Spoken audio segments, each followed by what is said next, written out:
Ассалаумағалейкум, эфирде сұхбат, мен есім Мұхит Сапарбаев, бүгін бізде қонақта Аша Матай, біз бастаймыз. Аша Матай қазақ әншісі және актрисасы, Алматы қаласы 163-ші орта мектепті бітірген. Шабыт және Жаһан дала конкурсының бас жүлдесінің иегері, республикалық телешоу Империя звезд конкурсының жеңімпазы.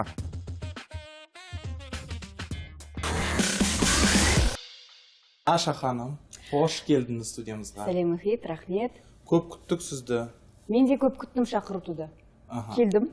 Аша Матай, ең бірінші рет мен сізді көрген кезде бір отандық музыкалық бір телеарналардың бірінде, атын атап жарнама жасамай қояйық, журналист ретінде, тележүргізуші ретінде. Одан кейін Аша Матай әнші болды. Одан кейін Аша Матай соңғы Қанағат Мұстафин фильмінде, оған дейінде актриса ретінде. Аша Матай кім? Жалпы кішкене қателесесіз, себебі мен бірінші әнші болып келдім.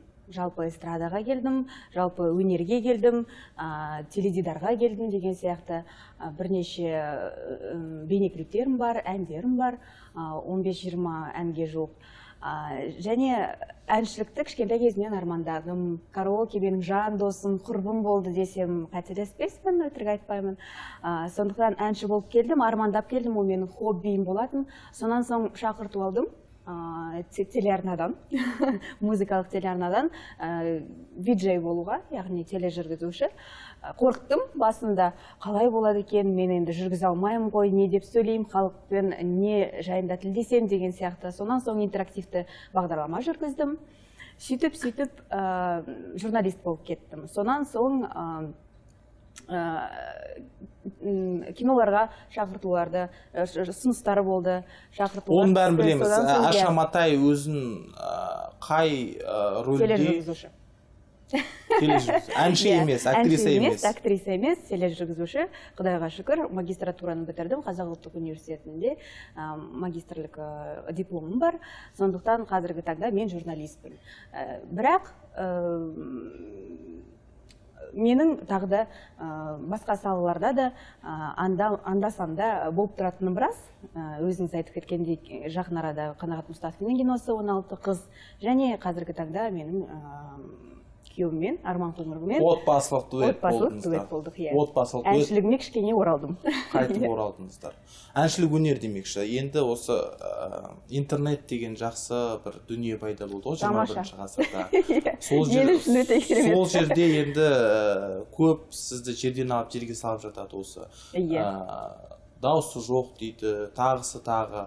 Енді сіздің әпкеңіз Бағым Мұхиддинова Қазақстандағы номер 1 мен үшін. Вокалист, музыкалық продюсер. Өзіңіз бір сабақ алып көрген жоқсыз ба? Сабақ алғам ең басында әнші болып шыққан кезде, және мені Бағым, біз оны Бағоля дейміз, Бағоля тәтем жиі ұрсатын мені. Ой, сен еріншексің, келмейсің вокалға, айтпейсің, бетпейсің, негізінде сенің үлкен потенциалың бар деп. Бірақ мен ол кезде кішкене жас болдым, сонан соң оқуым бар, анауым бар, мынауым бар деген сияқты. Және мен әншілікке тек қана хобби ретінде қарайтын. Сондықтан көп өткізетін вокал сабақтарын келмейтін. Жіберіп жүретінмін, бірақ Бағоля ханым ұрсатын маған. Қазіргі таңда да ұрсады, неге сен оралмайсың деген сияқты. Сен тек қана жаттықпайсың, былай бар, сенде бардарының бар деп айтады. Рахмет ол кісіге. Бірақ әр әншінің өзіндік сарыны бар деп ойлаймын. Әр әншінің өзіндік дауысының краскасы дейміз, ол бояуы бар сияқты. Сондықтан да менің де бір үлкен тембральный немесе үлкен вокальный сабақ алмағаннан кейін, үлкен вокалдық жол болмағаннан кейін, әрине кейбір жетіспеушіліктер бар ән айтқан кезде. Дегенменен қазіргі таңда енді Арманның арқасында қазір кішкене сабақ алып жүрмін. Арманнан тыңдап, естіп деген сияқты. Бірақ мен ренжімеймін, маған Инстаграмда да жалпы хаттар келіп жатқан кезде, айтқан кезде, менің ойымша, әр әншінің өзіндік тыңдармандары бар, әр әншінің өзінің ырғағы бар, әр әншінің өзіндік бір стилі бар деп білем. Сондықтан да мен жақсы айтам немесе жаман айтам деп айта алмаймын. Менің ойымша, маған тиесілі бір айтар Құдайдың өзі берген бір дауыс бар айтар. әкеңіздің бір интервьюін қарап шықтым, ол жерде айтады, Аша Матайды бір киноға шақырды дейді. Ол киноға шақырған кезде бір эпизод бар екен, Аша Матай жалаңаш күйінде ваннаға түсу керек деген. Соны әкеңізге айтып, мен бас тарттым деген кезде әкеңіз қолдапты. Неге сен ол өнер ғой деді әкем. Иә, мен шынымен ұялдым, түсе алмаймын дедім. Ол «Обратная сторона» деген кино еді. Санжар Мадиевпен бірге басты рөлді сомдағанбыз сол жерде. Сондай эпизод бар, сол жаққа түсу керек деген кезде душта мен шынымен шошып кеттім. Ойбай, мен қалай қазақтың қызы, мен шешін алмаймын деген секілді, тұр жағыңыз, мен түсе алмаймын деп. Сонан соң ол сценаны кішкене өзгертті. Бірақ әкем айтты, сен өнер жолына түскеннен кейін ол картина, ол әдемілік дейді.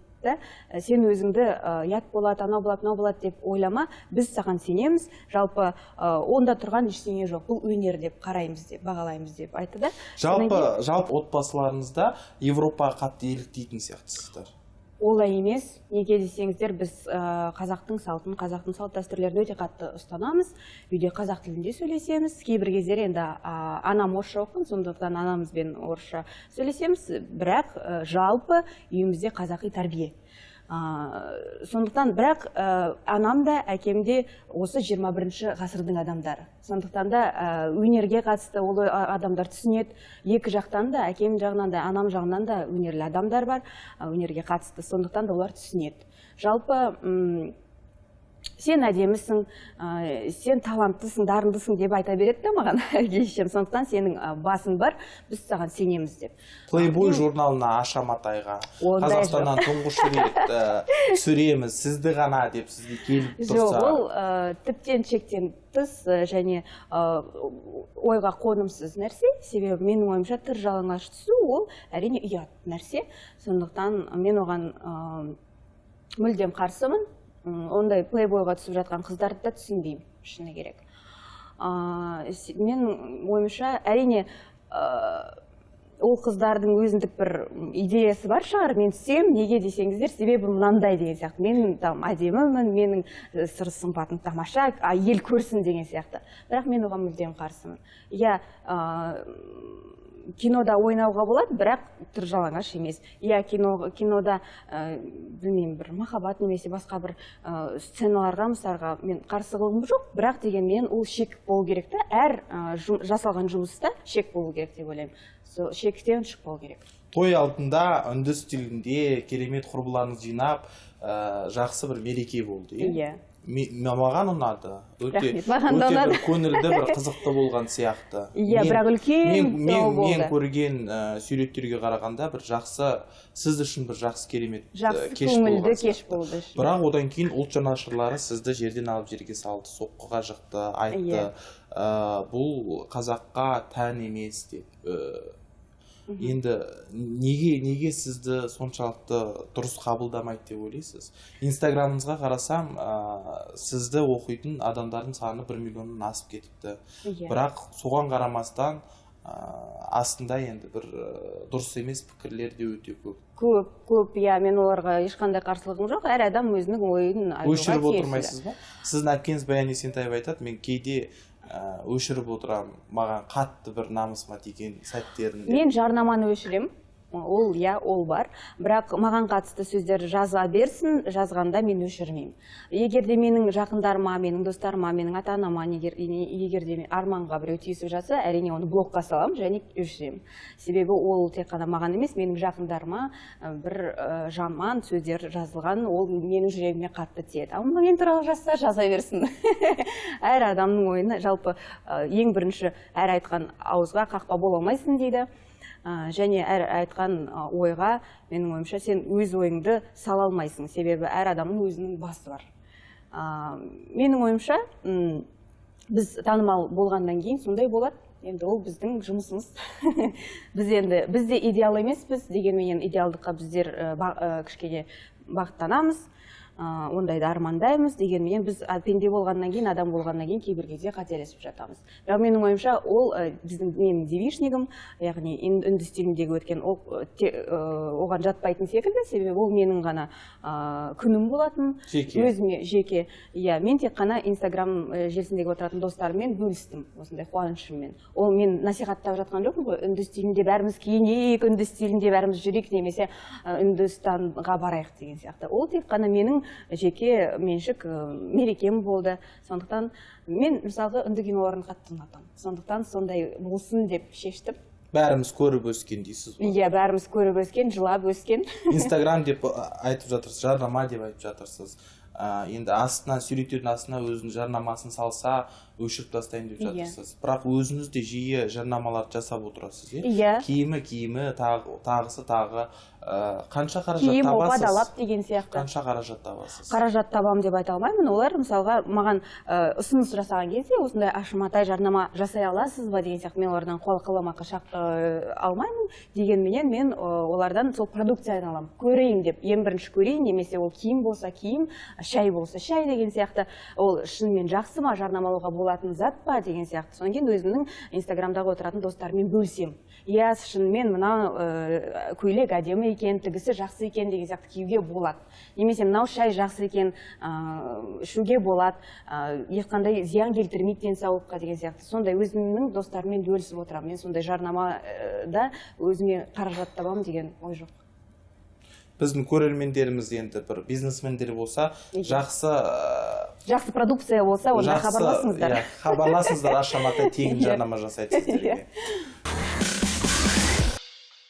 Аша-Матай 10 жылдан кейін қандай болады? Менің ойымша кино, телевидение, эстрада тағы не болады сіздің өміріңізде? Сіздің ойыңызша? Мен бір кешкі той-томалақтарға киетін көйлектің нұсқаларын шығаратын дизайнер болсам деп армандаймын. Және ең басты мақсат, ең басты арман, ол әрине ана болу. Сол бар 10 жылдан кейін. Сонан соң тағы бір ойлар бар, әрине жобалар да ашқым келеді өзімнің. Тағы қандай ойлар көп, жалпы айта берсек тоқтамаймын. Дегенмен ең бастысы ол менің отбасым. Сондықтан да менің өзі жарыма сыйлайтын махаббатым кемімесе, тек қана үлкейсе ұлғайса екен деймін.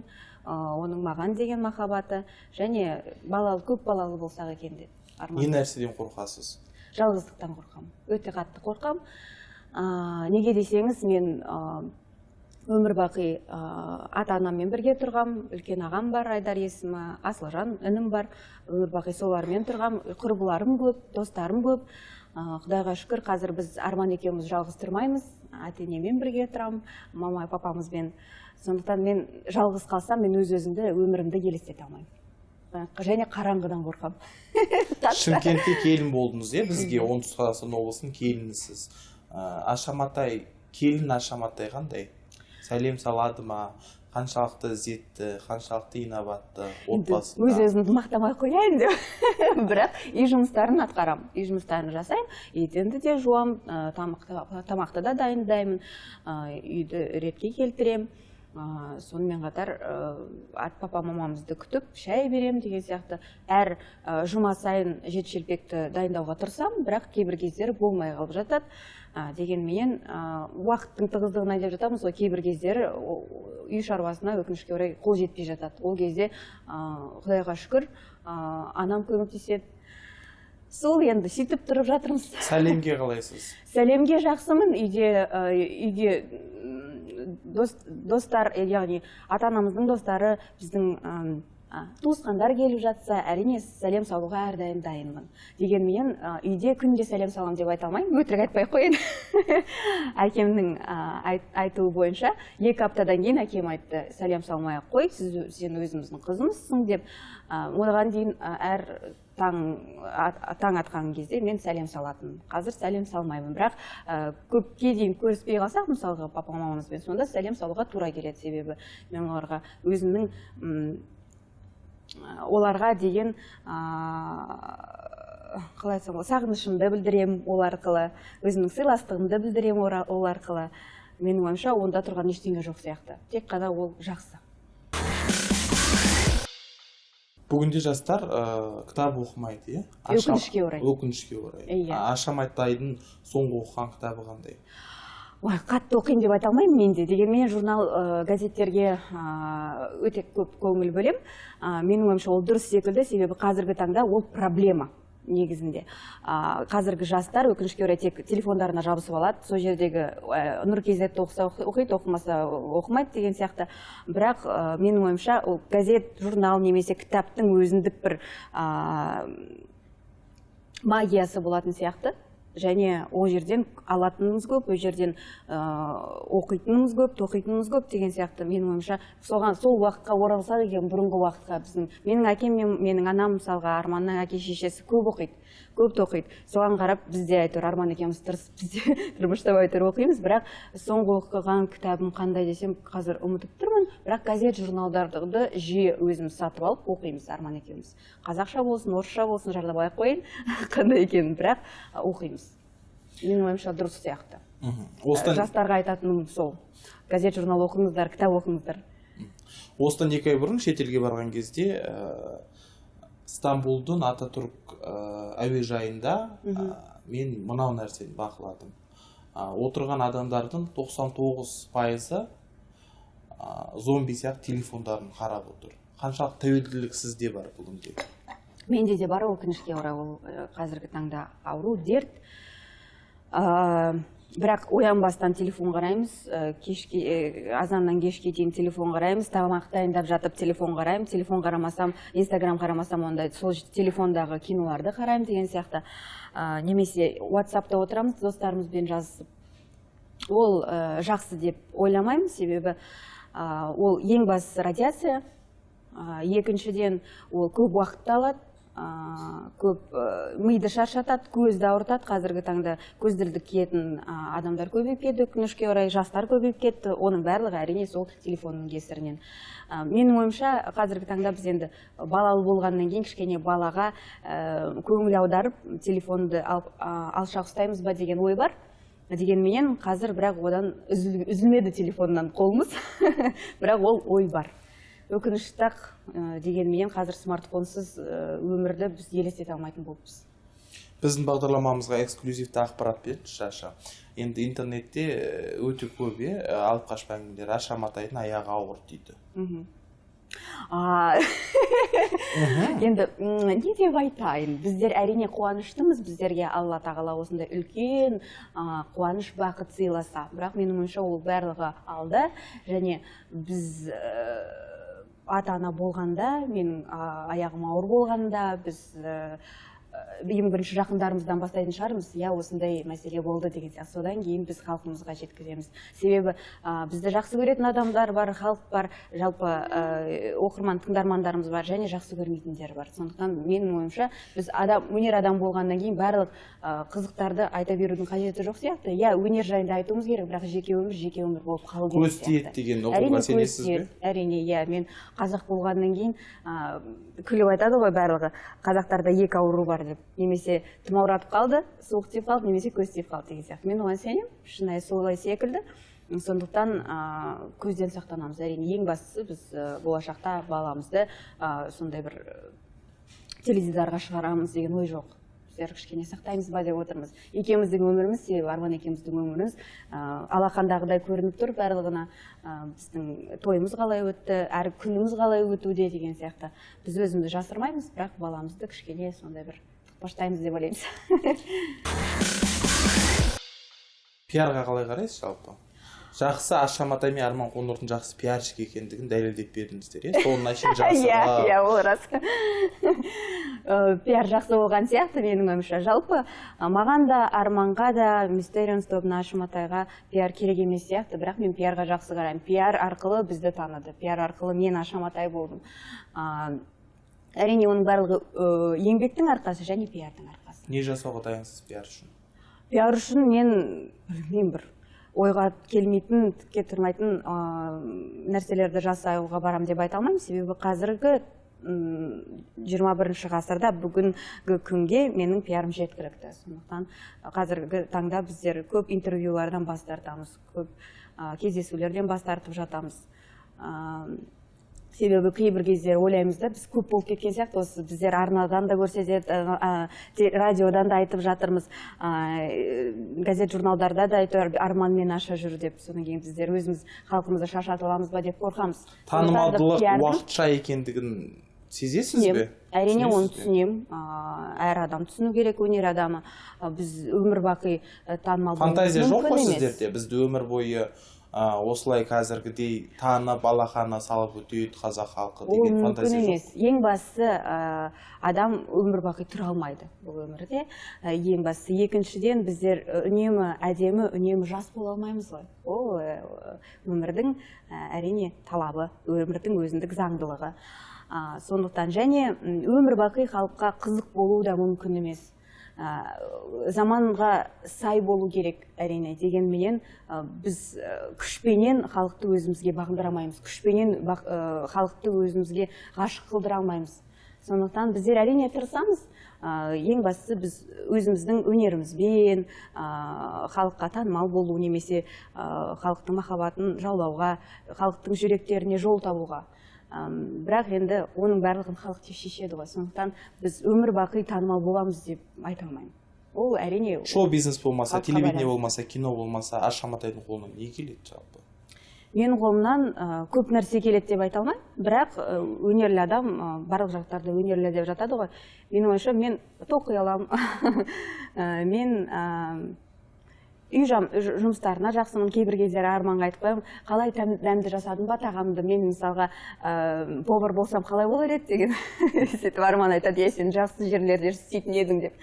Егер де мен өнер адам болмағандықтан, мүмкін повар болатын едім, мүмкін дизайнер болатын едім, мүмкін білмеймін, ойлар көп. Кейбір кездері ең кішкентай кезімде, енді кішкентай кезімізде кішкентай қыздар ойлайтын ғой, мен ойлайтын жалпы. Мен үлкейгенде стюардесса болсам екен деп. Мүмкін стюардесса болады дедім, білмеймін. Жалпы көп қой жақсы мамандықтар. Жақсы мамандықтардың иелері көп деген сияқты. Әр мамандықты мен өте қатты бағалаймын, сыйлаймын әр маманның иесін. Себебі әр жұмыс ол оңай емес, оңаймен келген жоқ. Сондықтан мен білмеймін, кім болатынын білмеймін, бірақ қазіргі таңда мен өнер адаммын. Бойыңызда ұнамайтын қылықтар бар ма? Шайтан судан ұрттайсыз ба, шылым шегесіз бе, бір мінезіңіз ауыр ма, қандай бір? Иә, дұрыс айттыңыз, соңғысы өте дұрыс болды, мінезім өте қатты ауыр. Сізге қарасам бір идеал деп жатады ғой бір. Идеал емеспін, шынымды айтайын. Себебі менің шынымен мінезім ауыр. Неге десеңіздер, мен ренжіп қалам тез. Және суылғаным өте қатты, өте көпке дейін барады. Ренжіп қалу ол еркелік сияқты менің ойымша. Ренжіп қалу, білмеймін, кейбір кездері мен ренжіп қалған кезде ауыр сөздерді де айтып қоямын, жақындарыма көбінесе. Және енді ауыр сөздер болғанда боқтық сөздер емес, бірақ ауыр сөздер болады. Соған өте қатты өкінем. Және көп сөйлеймін. Шыны керек, көп сөйлеймін. Кейбір кездері ойлаймын, осы адамдар менен шаршайды ау деп. Сосын не деймін. Содан соң менің бойым кішкентай. Менің ойымша ол енді әр адамның өзіндік енді жақсы жақтары мен жаман жақтары бар ғой. Сондықтан мен бойым кішкентай және көп тамақтанамын. Көп жейін тамақты. Тағы да қандай. Өкінішке орай жақындарыма және достарыма көп уақытты бөлмеймін. Сол да үлкен проблема қазіргі таңда мен үшін. Тағы қандай? Білмеймін, мүмкін көп күлетіндігім де ол да онша емес шығар. Кейбір кездері инстаграмда жазып жатады, ой, осы Аша Матайдың күлмей түскен суреті бар ма деп, ол осындай қоймайды, көп сөйлейді деген сияқты.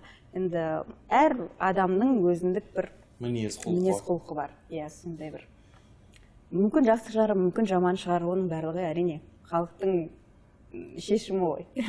Қазақстанда әке-шешесі немесе туыстарының арқасында танымал болған адамдар жетерлік. Атын атап түсін түстемей қойып, олардың саны да көп, жалпы айта берсең бір бағдарлама жетпейді. Аша Матай өзінің әпкесі Баян Есентаеваның үлкен септігі тиді деп ойлайсыз ба, сіздің жалпы танымал болуыңызға? Шынымды айтсам, үлкен септігі тиді деп айтпаймын, айта алмаймын да. Себебі Баян Есентаева апайымның өзіндік жолы бар, менің өзіндік жолым бар деген сияқты. Мен өнер жолына қадам басқаннан бастап айтқан болатынмын, екеуміз шешімге келдік, ол маған көмектеспейді, мен өзім құласам да сүрінсем де өзім талпынам деген сияқты. Мен ол кезде тіптен не болатын, оқынып жолқынып тұрған мен өзім, я всего добьюсь деген сияқты. Сол енді Құдайға шүкір, ол Алланың менің аузыма салып тұрған сөздері болар сол кездегі уақытта. Сол уақытта өзім қазір өзімнің теріммен, өзімнің еңбегіммен жетіп отырмын. Қазіргі таңда Аша Матай деген атыма, танымалдылығыма. Бірақ әрине Баян ханымнан бір кеңестер сұрасам, ешқашан қолқақ көрген жоқ. Бірақ біздің әр қайсымыздың жолымыз бөлек. Мен оның продюсерлігіне ешқашан жатпағанмын, және ол маған киносына ешқашан түсірмеген деген сияқты. Неге түсірмеген? Түсірді ғой сізді? Эпизодқа. Иә. Жалпы... Мені Баян ханым түсіріп жатқан жоқ қой, эпизодқа. Сізді түсіреді. Иә, ол кезде шынымызды айтатын болса, ол кезде сол эпизодқа актер табылмай қалыпты. Содан кейін маған хабарласып, сос, көмектес деген сияқты. Иә, сөйтіп түсе салған мен сол жаққа. Иә, әрине бір-бірімізге көмектесіп тұрамыз, бір-бірімізге тірек болып тұрамыз, бірақ екеуміздің қайталаймын, екеуміздің жолымыз екі бөлек. Бірақ сыйластығымыз жарасады, екеуміздің ол маған тәте ретінде, мен оған сіңлі ретінде, біз өте қатты бір-бірімізді жақсы көреміз. Татусыздар. Иә. Ресейде Виагра тобы бар, Меладзенің. Қазақстанда Кешью бар. Баян ханымға айтып, кезінде бір арман болған жоқ па, балалық арман, Кешьюдің сылқым қыздардың қатарында болсам деген. Ешқашанда Кешьюдің тобында немесе басқа бір топта болсам екен деген арман болмаған. Мен жалпы өзім тек қана Аша Матай болғым келді де, болып жатырмын да. Қазіргі таңда енді Арман екеуміздің дуэтіміз менің үшін қызық болып жатыр, неге десеңіз, кейбір кезде ұмытып кетем, дуэт екеумізді өзімен өзім сөйтіп кетем де, Арман бар екен қасында, біз дуэт екеуміз ойнаймыз. Арманға кішкене жеңілдірек, себебі ол топта ән айтты ғой. Екі жігіт бар деген сияқты, оларда топта жұмыс істеуді біледі, қалай? Топта жұмыс істеуді біледі, бір-бірімен байланыс бар. Сіздерде кейбір кездер байланыс жоқ болып кетеді, мен ұмытып кетемін. Сол. Аша, бүгінде эстрадада, қазақ эстрадасы болсын, қазақстанский эстрада болсын, ажырасу фактілері өте көп, е? Өкінішті. Қыздар ажырасып, баласымен де қалып жатыр, өздері де қалып жатыр. Жалпы жалғыз басты әнші қыздар өте көп. Ажыраспаудың формуласы бар ма? Енді формуласы бар, мынандай деп айтпай қояйын, себебі біздер, мен тұрмыс құрғалы жартақ жыл өтті. Менің ойымша, ол бір-бірін сыйлау керек. Барлығы сыйластықпен ғана шешіледі. Ең бастысы, әйел заты әйел екенін түсіну керек, ер азамат екенін түсіну керек отбасында. Ыдыс аяқ сылдырламай тұрмайды деген бар, ол әрине рас. Дегенменен бір-бірін түсіну керек, әрдайым бір-бірінді тыңдап білу керек, түсініп білу керек деген сияқты. Менің ойымша формула осы сияқты, ол сыйластық, ол махаббат, ол түсіністік, ол бір-біріңді тыңдай білу. Аша Матайдың 2016 жылы дәл қазір біздің студиямызда не туралы армандайсыз? Уақытымыз тығыз болып қалды, өкінішке орай. Не жайында армандаймын? Бала жайында армандаймын, қатты армандаймын. Алла тағала бізге нәресте сыйласын, нәресте берсін деген сияқты балалы болғымыз келеді. Және тағы да не? Халықтың ризашылығына, халықтың махаббатына бөленіп жүре берсек екен деген арман бар. Рахмет, Аша, студиямызға келгеніңізге. Сізге рахмет. Эфирде болған сұхбат, мен есімім Мұхит Сапарбаев, естеріңізге сала кетейін. Бүгін бізде қонақта болған журналист Аша Матай. Эфирде жүздескенше аман сау болыңыздар.